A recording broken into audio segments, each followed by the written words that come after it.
annagoo ah jaaliyadda Tuni ku nool magaalada Manchester waxaan ka soo horjeednaa mashruuca laga wada baraabo oo madaxeena lagu qaraabanayo oo lacaga laga soo qaadanayo caalamka marwada madaxweynaha waxay ka furaysaa meesha mashruucaas annaga hadaan dhalinyarada Tuni ee qurbaha ku nool waa ka soo horjeednaa sababtoo ah waxaan annaga xaqeena lagu cunayaa guryaheena lagu qaadanaya dhulkeena lagu boobaya dadana matalin ayaa ma aragtay mashruucyadan waxaan wato annaga maamulka koonfur galbeed waxba nooma qabto waxaan u sheegaynaa dhalinyarada jaaliyadda Tuni meel bay joogan arintan inay ka dhidhiyaan caalamkana waxaan u qoraynaa warqad United Nationska communitygiisa inaan waxaan u sheegaynaa in arintan la rabo in annaga xaqeena lagu qaato waana ka soo horjeednaa. Assalaamu calaykum waraxmatullaahi wabarakaatu. haddaan ahay dhalinyarada ka soo jeeda magaalada Baraawe run ahaantii shirkeena jaraa'id aad ayaan ka xumahay. anaga waa soo jeednaa magaalada Baraawe haddaan maamulkan koonfur galbeed maanta waxay aadeen magaalada Baraawe sida aad la socotiin ummadda Soomaaliyeed iyo marwada madaxweynaha Soomaaliya Zeynab Macalin Baraawe markay aadeen qorshahoodu waxaa waaye number 1 kow in dhagax dhig ay sameeyeen MCH isbitaalka Baraawe iyo waxay aadeen dikada magaalada Baraawe iyo waxay rabaan mashaariic fara badan magaceena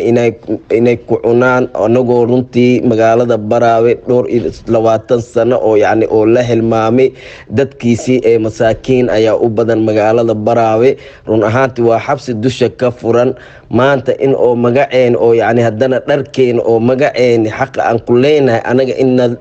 nala marsiyo oo dad oo yani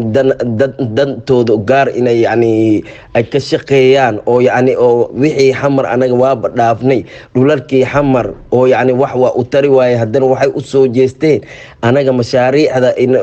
maxalle dikada Baraawe iyo MCH oo masaakiinteen oo magacood in oo meel lagu gaaro waxaan u sheegaynaa Soomaali weyn meel kasto ay joogaan arintan inay naga dhiidhiyaan arintan anaga nakama hereeni mana ka heri doono haddaan dhalinyarada ka soo jeeda magaalada Baraawe beesha Tuni arintan waxaa international community ayaan ka dacweyn doonaa hadduu Ilaahay raali ka dhigo waxaan ka codsanaynaa wixii madaxda mucaaradka Soomaaliyeed arintan inay ka dhiidhiyaan ummadda Soomaaliyeed annaga waana la dhacay xuquuqeena waana duusaday koonfur galbeed annaga waxaan ku heshiinay awood qaybsiga qaybsiga way ka baxeen maamulkan koonfur galbeed dulmi ayaana lagu haayaan waxaa waa jirdil ummadeena waxaa waa magac al-shabaab ayaa lagu xireeyaa qofkii lagu arko inuu xuquuq uu rabo inuu yani oo ka hadlo xabsi ayaa Baraawe lagu guraya waana idin salaamay ummadda Soomaaliyeed dib ayaa na haystaa anaga waxaa waaye maanta waxaan ka xumahay marwada madaxweynaha meesha anaga mucaawan aan ka sugaynay hantideena inay yani u soo jeesato inayna dhacaan aad ayaan ka xumahay marwada madaxweyne anaga kulle anaga agteena waan ku sharafnaa laakiin si aad maanta waxaan musawirka maanta na soo baxay adiga kulle si kale anaga ummadda Soomaaliyeed marqaati ay ku yihiin ummadda ka soo jeeda magaalada Baraawe arintaas runtii naxtin weyn ayay u arkay. Wassalaamu calaykum waraxmatullaahi wabarakaatuh.